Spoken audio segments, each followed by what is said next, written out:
నమస్తే. జగన్మోహన్ రెడ్డి రెంటపాల పర్యటన ముగిసింది. అయితే ఈ పర్యటనపై భిన్నాభిప్రాయాలు వ్యక్తమవుతున్నాయి. ఇక ఈ పర్యటన గురించి మనతో పాటు ఆయన అభిప్రాయాలను పంచుకునేందుకు మన ముందున్నారు సీనియర్ జర్నలిస్ట్ సత్యమూర్తి గారు. నమస్కారం సార్. నమస్కారం అండి. సార్, జగన్మోహన్ రెడ్డి పర్యటన మొదలుపెట్టినప్పటి నుంచి ఈరోజు పర్యటన పూర్తయ్యే వరకు కూడా మీరు అబ్జర్వ్ చేసే ఉంటారు ఈరోజు జరిగినటువంటి సంఘటనలు అన్నీ కూడాను.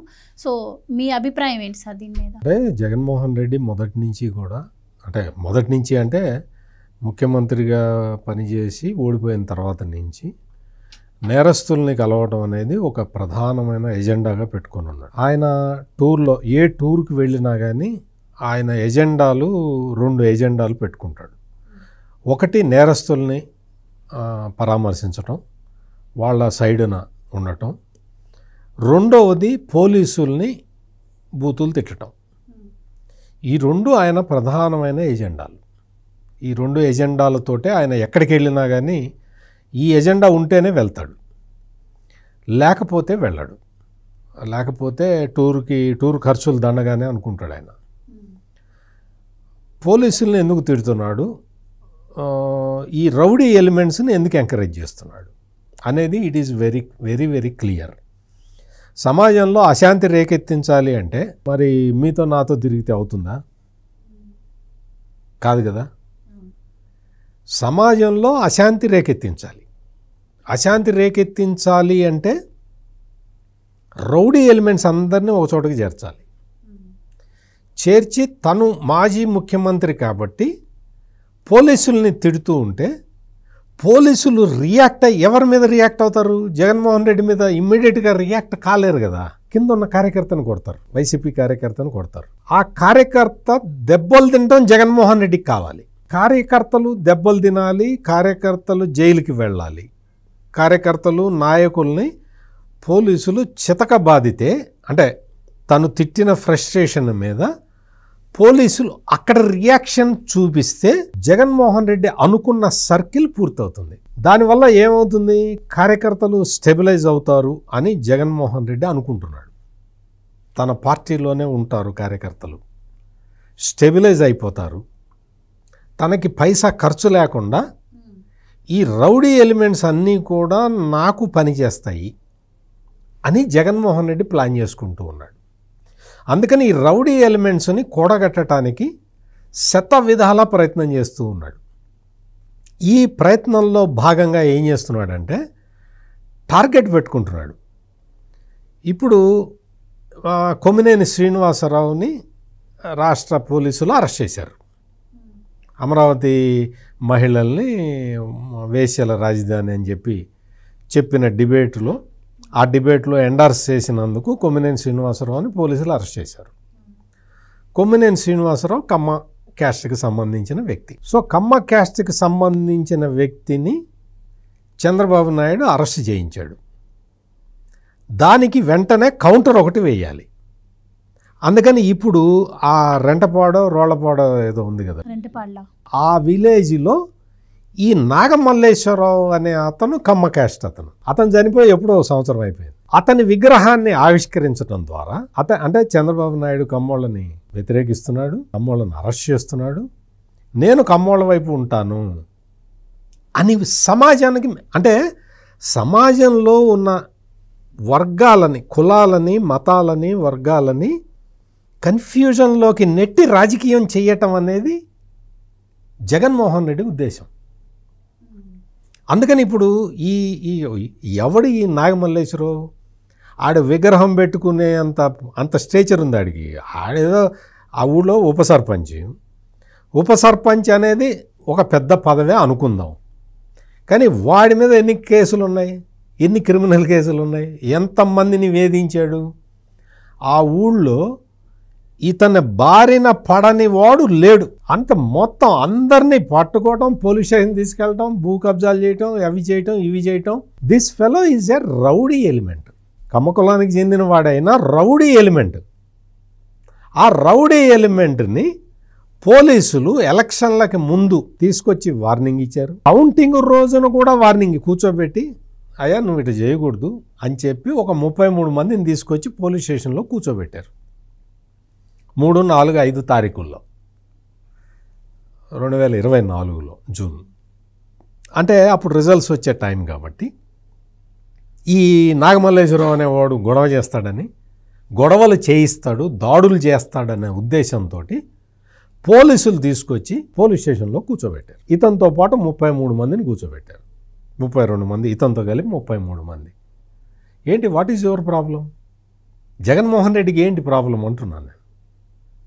అతను ఆ తర్వాత చనిపోయిన కారణం ఏంటి? బెట్టింగుల వల్ల. బెట్టింగ్ ఎవరి మీద కాశాడు? జగన్మోహన్ రెడ్డి మీద కాశాడు. జగన్మోహన్ రెడ్డి మళ్ళీ ముఖ్యమంత్రి అవుతాడని కాశాడు. జగన్మోహన్ రెడ్డి ఓడిపోయాడు. దాంతో అతను డబ్బులు కట్టాల్సి వచ్చింది. అతనికి ఏం చేయాలో అర్థం కాలేదు. డబ్బులు అయిపోయినాయి, డబ్బులు లేవు. తండ్రిని ఆస్తి వాటా పంచేయండి అంటే ఆయన పంచలేదు. పురుగుల మందు తాగాడు, చచ్చిపోయాడు. చచ్చిపోయింది ఎప్పుడు? రిజల్ట్స్ వచ్చిన తర్వాత. చంద్రబాబు నాయుడు ప్రమాణ స్వీకారానికి ముందే చచ్చిపోయాడు. ఏం చేయాలి ఇప్పుడు? చంద్రబాబు నాయుడు ఏం చేయాలి? నువ్వు చెప్పు జగన్, నువ్వైతే ఏం చేసేవాడివి? నువ్వైతే ఏం చేస్తావో చెప్పాలి కదా. ఆ సిఐ ఈ నాగమల్లేశ్వరరావు అని వేధించారట, అందుకని చచ్చిపోయాట. ఓకే, చచ్చిపోయిన 1.5 సంవత్సరం తర్వాత నువ్వు వెళ్ళేది ఎప్పుడు వెళ్తావు? నువ్వు నిజంగా పోలీసుల తప్పిదం ఉంటే నువ్వు ఎప్పుడు వెళ్ళాలి? సంవత్సరం క్రితమే వెళ్ళాలి. 9వ తారీఖు చచ్చిపోతే నువ్వు 10వ తారీఖు వెళ్ళాలి. ఎందుకు వెళ్ళాలి? జగన్ అది చెప్పు. ఫస్ట్ అది చెప్పు. పోలీసుల తప్పిదం ఉంటే నువ్వు ఎప్పుడు వెళ్ళాలి? పోలీసుల్ని సస్పెండ్ చేయమని, లేకపోతే వాళ్ళ హెరాస్మెంట్ వల్ల ఇతను చచ్చిపోయాడని నువ్వు ఎప్పుడు చెప్పాలి? ఇప్పుడు ఎందుకు చెప్తున్నావు? ఈ 1 సంవత్సరం పాటు నిద్రపోతున్నావా? ఈ ప్రశ్న అక్కడ ఉత్పన్నం అవుతుంది. ఏంటి అంటే ఈ ప్రశ్నలన్నీ జగన్మోహన్ రెడ్డికి తెలుసు. అంటే రాష్ట్రంలో ఎవరు చనిపోవట్లేదు, ఈ మధ్య అల్లర్లు ఏం జరగట్లేదు కదా సార్, అందుకని 1 సంవత్సరం జరిగిన దాన్ని సహజంగా అంతే. అదొక పాయింట్. రెండో పాయింట్ ఏంటంటే ఈ కమ్మ క్యాస్ట్లో కన్ఫ్యూజన్ క్రియేట్ చేయడానికి. కమ్మ క్యాస్ట్ మొత్తానికి చంద్రబాబు నాయుడు కొమ్మినేని శ్రీనివాసరావును అరెస్ట్ చేయిస్తున్నాడు. నేను నాగమల్లేశ్వరరావు చచ్చిపోయిన 1 సంవత్సరం తర్వాత నేను అతని విగ్రహాన్ని పెడుతున్నాను అని ఒక కన్ఫ్యూజన్ క్రియేట్ చేయడానికి. ఒకటి ఇదేమో కమ్మ క్యాస్ట్లో కన్ఫ్యూజన్ క్రియేట్ చేయడానికి, ఇంకోటేమో రౌడీ ఎలిమెంట్స్ అందరినీ పోగు చేయటానికి, ఇంకోటేమో పోలీసుల్ని రెచ్చగొట్టడానికి. అంటే ఇటువంటి కుట్రలు కుతంత్రాలతోటి జగన్మోహన్ రెడ్డి రాష్ట్ర రాజకీయాన్ని ప్రభావితం చేయాలని చూస్తూ ఉన్నాడు. అందుకోసం అని చెప్పి ఈ రోజున సత్తెనపల్లికి వెళ్ళాడు. సత్తెనపల్లికి వెళ్ళే క్రమంలో పోలీసులు చెప్పిందేంటి, నువ్వు చేసిందేంటి అంటే, నువ్వేంటి అంటే రాష్ట్ర ప్రభుత్వాన్ని, రాష్ట్ర పోలీసులు ఇచ్చిన దాన్ని ఉల్లంఘిస్తే నాకు హీరో ఇమేజ్ వస్తుంది అని అనుకుంటున్నావు. జగన్మోహన్ రెడ్డి ఆలోచన ఏంటి అంటే రౌడీలు, అతను పరామర్శించేదంతా రౌడీలని కదా, ఆ రౌడీలకి ధైర్యం రావాలి అంటే పోలీసులకి ఎదురు తిరగాలి. తను పోలీసులకి ఎదురు తిరిగి ఏయ్ నువ్వెంత అని పోలీసుని అంటే ఈ రౌడీ ఎలిమెంట్స్కి సంతోషం కలుగుతుంది, వాళ్ళు రెచ్చిపోతారు. అందుకని వచ్చి పోలీసులను తిడతాడు. మళ్ళీ తిడుతున్నాడు పోలీసుల్ని. పర్టిక్యులర్గా ఆ ఊరికి వెళ్ళి సత్తెనపల్లి డిఎస్పీ మీద కులపరమైన ఆరోపణలు చేశాడు. మీరు గమనించండి, నేను చెప్పేది నేను చెప్తున్నది ఏదో ఆషామాషిగా చెప్పట్లా. సత్తెనపల్లి డిఎస్పీ అప్పుడు డిఎస్పీ క్యాస్ట్ కమ్మ క్యాస్ట్ అని, ఆ డిఎస్పీ ఈ నాగమల్లేశ్వరరావు అని పిలిచి కమ్మోడు అయి ఉండి జగన్కి సపోర్ట్ చేస్తావా అని తిట్టాడని, నువ్వు వైసీపీలో ఎందుకున్నావు అని ఆ డిఎస్పీ వార్నింగ్ ఇచ్చాడని. అంటే మీరు మొత్తం చూడండి, మొత్తం క్యాస్ట్ గేమ్ ప్లే చేస్తూ ఉన్నాడు జగన్మోహన్ రెడ్డి. పోలీసులకి క్యాస్ట్ అట్రిబ్యూట్ చేస్తూ ఉన్నాడు. పోలీసులకి క్యాస్ట్ అట్రిబ్యూట్ చేసి ఆ డిఎస్పీ కమ్మోడు కాబట్టి, ఎవరో వాళ్ళు ఆయన పేరు ఎవరు నాకు తెలియదు కానీ ఆయన కమ్మోడు కాబట్టి, ఈ నాగమల్లేశ్వరరావు కమ్మోడు కాబట్టి నువ్వు కమ్మోడు వేయండి, నువ్వు వైఎస్ఆర్సీపీలో ఎట్టుంటావు అని బెదిరిస్తున్నాడు అని చెప్పటం వెనక జగన్మోహన్ రెడ్డి దురుద్దేశాన్ని మొత్తం దయచేసి ప్రజలందరూ గమనించాలి. అన్ని కులాల వాళ్ళు గమనించాలి. నేను ఒక్క కమ్మ క్యాస్ట్ వాళ్ళు గమనించాలని నేను అంటలే. ఎందుకు అంటే ఒక కులంతో గేమ్ ఆడేవాడు ఇంకో కులాన్ని ప్రేమించలేడు. కులాలతోటి గేమ్ ఆడేవాడు సమాజాన్ని ప్రేమించలేడు.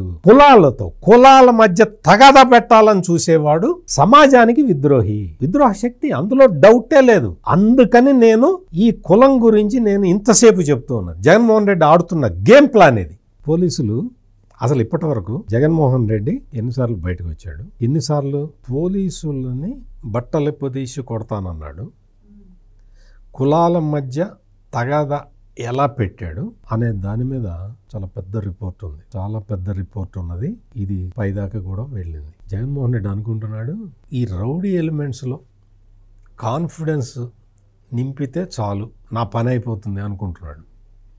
జగన్మోహన్ రెడ్డి గుర్తించాల్సింది ఏంటంటే, నువ్వు రౌడీ ఎలిమెంట్స్లో కాన్ఫిడెన్స్ నింపటానికి పోలీసుల్ని తిడుతుంటే, పోలీసులు శాంతి భద్రతల్ని కాపాడే క్రమంలో నీ పార్టీ వాళ్ళని నిన్ను అడుగు కూడా ముందరికైనవారు. గుర్తుపెట్టుకో జగన్మోహన్ రెడ్డి, నువ్వు తెలుసుకోవాల్సింది అది. నువ్వు శాంతి సామరస్యాలతో ఉంటే నువ్వు క్యాంపెయిన్ చేసుకోవచ్చు, నువ్వు అనుకున్న లక్ష్యాన్ని సాధించడానికి నీ ప్రయత్నం జరగట్లేదు కదా, చెయ్యడు. అందుకనే పోలీసులు దీని మీద ఒక సీక్రెట్ రిపోర్ట్ కూడా ఉన్నది. దీని మీద మొత్తం కంప్లీట్ సీక్రెట్ రిపోర్ట్ ఉంది. ఆ సీక్రెట్ రిపోర్ట్ మీకు ఎక్కడి నుంచి వచ్చింది అని అడగమాకండి. నేను కొన్ని పాయింట్లు చెప్తాను. చాలా పెద్ద రిపోర్ట్ కానీ కొన్ని చిన్న పాయింట్లు చెప్తాను. ఎక్కడికి వెళ్ళినా కానీ, జగన్మోహన్ రెడ్డి ఎక్కడికి వెళ్ళినా కానీ అక్కడ మొబిలైజేషన్ కోసం కొన్ని కోట్ల రూపాయలు ఖర్చు పెడుతున్నాడు. పబ్లిక్ని మొబిలైజ్ చేయడానికి కోట్ల రూపాయలు ఖర్చు పెడుతూ ఉన్నాడు. ఇక్కడ మొత్తం పోలీసులు కొన్ని ఆంక్షలు పెడితే, అంటే శాంతి భద్రతలు కాపాడటానికి పోలీసులు కొన్ని ఆంక్షలు పెడితే ఆ ఆంక్షల్ని కావాలని ఉల్లంఘిస్తున్నాడు. పోలీసులు ఏదైనా నువ్వు ఇటు పోవద్దు అంటే అటే వెళ్తాడు కావాలని, అంటే పోలీసుల్ని రెచ్చగొట్టడానికి ప్లాన్.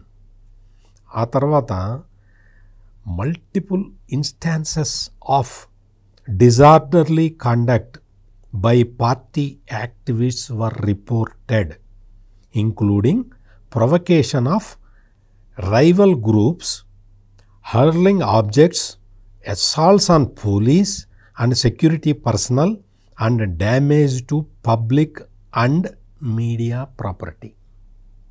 ఇది ఎక్కడికి వెళ్ళినా చేస్తున్నది. ఇప్పటివరకు ఎక్కడికి వెళ్ళినప్పుడు ఇట్లా జరిగినాయి అంటే చాలా పెద్ద రిపోర్టే ఉంది. చీపురుపల్లి దగ్గర గొర్రెల వెళ్ళినప్పుడు ఇట్లాగే జరిగింది. మిర్చియాడ్, గుంటూరు మిర్చియాడ్కి వెళ్ళినప్పుడు ఇట్లాగే జరిగింది. పాలకొండ పీవీపీ మన్యం అక్కడికి వెళ్ళినప్పుడు ఇట్లాగే జరిగింది. రామగిరి మండలం రాప్తాడు అసెంబ్లీ కాన్స్టిట్యున్సీకి వెళ్ళినప్పుడు సేమ్ ఇప్పుడు నేను చెప్తున్నవన్నీ ఒకే తరహాలో జరిగిన ఇన్సిడెంట్స్. జగన్మోహన్ రెడ్డి పర్యటనల్లో తెనాలి వెళ్ళినప్పుడు, ఐతనగరంలో వెళ్ళి రౌడీ షీటర్లని పరామర్శించి వచ్చాడు కదా, వాడు గంజాయి బ్యాచ్ని వెళ్ళి, అమ్మ గంజాయి తాగినా పర్వాలేదమ్మా, నీ పిల్లలు సర్వనాశనం అయిపోయినా పర్వాలేదమ్మా, వాళ్ళు నాకు ఓటేస్తే చాలమ్మా అని చెప్పొచ్చాడు కదా ఐతనగర్ బ్యాచ్కి. ఆ తెనాలి పర్యటన, పొదిలి ప్రకాశం జిల్లా పొగాకు రైతుల్ని పరామర్శించడానికి వెళ్ళినప్పుడు అక్కడ చేసిన రచ్చ, ఈరోజు సత్తెనపల్లిలో చేసిన రచ్చ, ఇవన్నీ కూడా నేను ఊరు పేర్లతో సహా సంఘటనలు చెప్పాను కదా. మీరు ఒక్కసారి ఈ సంఘటనల్లో ఏం జరిగినాయో మీరు పాత పేపర్లు చూసి తెలుసుకోండి. ఒకటే స్టైల్లో జరుగుతూ ఉంటుంది. అంటే జన సమీకరణ చేయటం, అక్కడికి పోలీసుల్ని వాళ్ళని తిట్టడం, పోలీసుల్ని బూతులు తిట్టి వీళ్ళని రౌడీలని రెచ్చగొట్టడం, ఈ రౌడీలని రెచ్చగొట్టిన తర్వాత పోలీసులు ఏదన్నా చర్య తీసుకుంటే దాని మీద విమర్శించటం, తెలుగుదేశం పార్టీ మీద అసభ్యకరమైన వ్యాఖ్యలు చేయటం, అమరావతి మహిళలు ఏదైనా నిరసన చెప్తే వాళ్ళ మీద అటాక్ చేయటం, పొదిల్లో జరిగింది అదే కదా. ఇటువంటి కార్యక్రమాలు జగన్మోహన్ రెడ్డి ఏ టూర్కి వెళ్ళినా కానీ ఇవే జరుగుతూ ఉన్నాయి, వేరేవేం జరగట్లా. నువ్వు ఆర్గనైజ్డ్ క్రైమ్ చేస్తూ ఉండకపోతే ఈ ఒక్కటే టైపులో ఈ నేరాలన్నీ నీ పర్యటన అప్పుడు ఒకే తరహాలో ఈ సంఘటనలన్నీ ఎట్లా జరుగుతాయి చెప్పాలి జగన్. నువ్వు పబ్లిక్ గమనించాలి, పబ్లిక్ గమనించాల్సిన వ్యవహారం ఇది. జగన్మోహన్ రెడ్డి చేస్తున్న ఇంకోటి ఏంటంటే, జగన్మోహన్ రెడ్డి పర్యటనల వల్ల స్థానికంగా ఒక్కసారి మంట వేస్తున్నాడు, పెట్రోల్ పోస్తున్నాడు, అగ్గిపుల్ల గీసి గడ్డి మీద అగ్గిపుల్ల గీసి పడేసి వస్తున్నాడు. ఆ మంట చల్లారటానికి 1 రోజులు 2 నెలలు 3 నెలలు పడుతున్నది. ఎక్కడైనా సరే జగన్మోహన్ రెడ్డి ఏ ప్రాంతానికి వెళ్ళినా గడ్డివాము మీద పెట్రోల్ పోసి అగ్గిపుల్ల వేసి వస్తున్నాడు. ఆ గడ్డివాము మండి మండి మండి మండి ఆ వేడి తగ్గటానికి 3-4 నెలలు పడుతున్నది. ప్రతి చోట కూడా ఇదే జరుగుతున్నది. పోలీసులు ఆ మంట వేడి చల్లారే వరకు అక్కడ కాపలా కాయలేక వాళ్ళు ఆ గ్రామంలో ఏం జరుగుతుందని 1000 కళ్ళతోటి వాళ్ళు కళ్ళల్లో ఒత్తులు వేసుకొని చేయాల్సిన పరిస్థితి, వాళ్ళు పహారా కాయాల్సిన పరిస్థితి నెలకొని ఉంటుంది. జగన్మోహన్ రెడ్డి ఎక్కడికి వెళ్ళినా జరుగుతున్నది ఇదే. అంటే పోలీసులకి అంటే ప్రశాంతంగా ఇప్పుడు వెళ్ళాడు, ఇక్కడ సత్తెనపల్లి వెళ్ళాడు. పల్నాడు జిల్లా చాలా సెన్సిటివ్ జిల్లా. అటువంటి సెన్సిటివ్ జిల్లాలోకి వెళ్ళి ఈ రోజున గడ్డివాము, అసలే గడ్డివాము, దాని మీద నువ్వు పెట్రోల్ పోసావు, దాని మీద నువ్వు అగ్గిపుల్ల వేసి వచ్చావు. ఇప్పుడు అది మండుతూనే ఉంటుంది, అది కాలిపోతూనే ఉంటుంది. జగన్మోహన్ రెడ్డికి కావాల్సింది ఇది.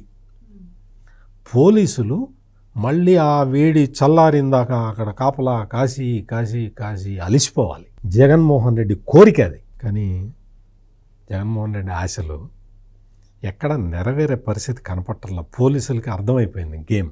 అందుకనే నేను కేసు బై కేసు చెప్పాను. ఒక పెద్ద రిపోర్ట్ కూడా తయారైంది అని చెప్పటానికి కారణం కూడా ఏంటి అంటే, వాళ్ళు జగన్మోహన్ రెడ్డి చేస్తున్నది ఏంటి, ఈచ్ కేసు స్టడీ చేస్తున్నారు.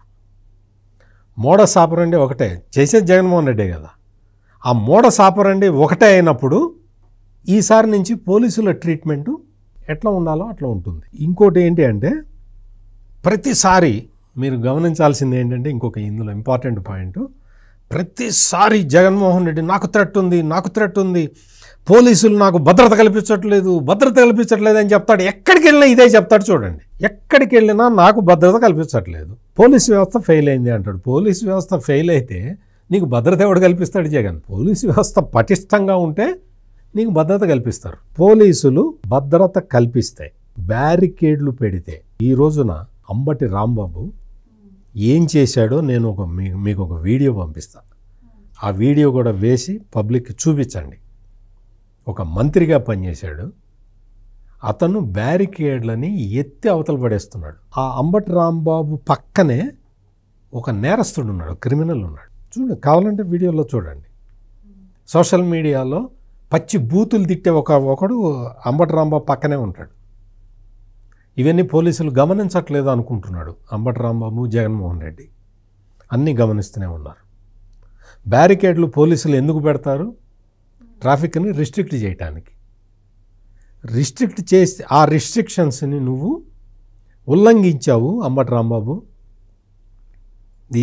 దీని సంగతి పోలీసులు చూసుకుంటారు, మనమేం చెప్పక్కర్లేదు. కానీ ఇక్కడ జగన్మోహన్ రెడ్డి తెలుసుకోవాల్సింది ఏంటంటే, ఇవన్నీ కూడా తను హీరోగా ప్రొజెక్ట్ అవుతాను అనుకుంటున్నాడు. కానీ అట్లా హీరోగా ప్రొజెక్ట్ అవడానికి అవకాశం లేదు, విలన్గా ప్రొజెక్ట్ అవుతూ ఉన్నాడు జగన్మోహన్ రెడ్డి. అసలు మొత్తం ఇప్పటివరకు నేను చెప్పిన టూర్లలో జగన్మోహన్ రెడ్డికి సంబంధించిన, ఆయన పార్టీకి సంబంధించిన వాళ్ళ మీద, నాయకుల మీద ఒక్కొక్క పర్యటనలో జగన్మోహన్ రెడ్డి కనీసం 10 నుంచి 20 మంది మీద పోలీస్ కేసులు అవుతున్నాయి. జగన్మోహన్ రెడ్డి దృష్టిలో పట్టడానికి ఇప్పుడు చెప్పా కదా, అంబటి రాంబాబు బ్యారికేడ్లని తోలిస్తే అతని మీద కేసు పెడతారు. ఆ పక్కన సోషల్ మీడియా క్రిమినల్ ఒక అతను ఉంటాడు, అతని మీద కేసు పెడతారు. ఇట్లా ఈ విధంగా ఒక్కొక్క సంఘటన, ఒక్కొక్క జగన్మోహన్ రెడ్డి సంఘటనలో దాదాపు 10-20 మంది మీద పోలీసులు కేసు పెడుతున్నారు. గుంటూరు మిర్చి యార్డుకి సంబంధించి 9 మంది మీద కేసు పెట్టారు పోలీసులు. అట్లాగే రామగిరిలో, రాప్తాడులో జరిగింది కదా, అందులో 10 మంది మీద కేసులు పెట్టారు. పెద్ద మనుషుల గురించి చెప్తున్నా నేను, కార్యకర్తల గురించి కాదు, లీడర్లు, వైసీపీ లీడర్ల మీద చెప్తున్నా. అట్లా పొదిలి మీద వాళ్ళ మీద కూడా 10 మంది మీద పెట్టారు. 10 మంది మీద, 15 మంది మీద. ఇదే జగన్మోహన్ రెడ్డికి కావాల్సింది, ఇదే జగన్మోహన్ రెడ్డికి కావాలి. అంటే తను పర్యటనకి ఎక్కడికి వెళ్ళినా ఒక 20 మంది కార్యకర్తల మీద కేసులు పడాలి. కేసులు పడితే ఆ 20 మంది జగన్మోహన్ రెడ్డికి స్ట్రాంగ్ సపోర్టర్లుగా మారిపోతారు అని క్యాలిక్యులేట్ చేసుకుంటున్నాడు. జగన్మోహన్ రెడ్డి క్యాలిక్యులేషన్ ఇది.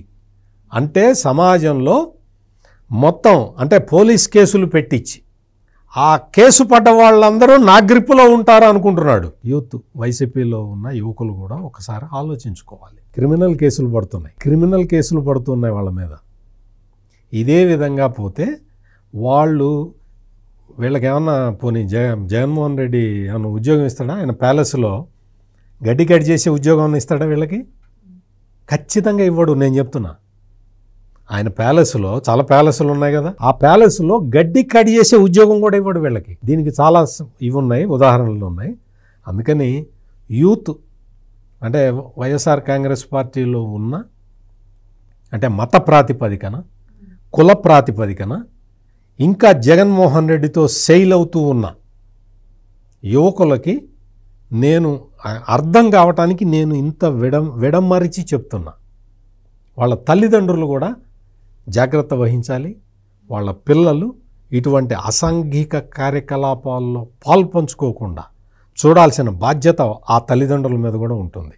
రేపొద్దున మీకు జగన్మోహన్ రెడ్డి ఏమీ చేయడు, ఆయన ప్యాలెస్లో గడ్డి కోసే ఉద్యోగం కూడా ఇవ్వడు. అందుకని మీ పిల్లల్ని మీరు కాపాడుకోండి, లేకపోతే వాళ్ళ విగ్రహాలు కూడా మీరే పెట్టుకోవాల్సి వస్తుంది. థ్యాంక్ యూ సో మచ్ అండి. నమస్కారం. Please subscribe to Leo news for more videos.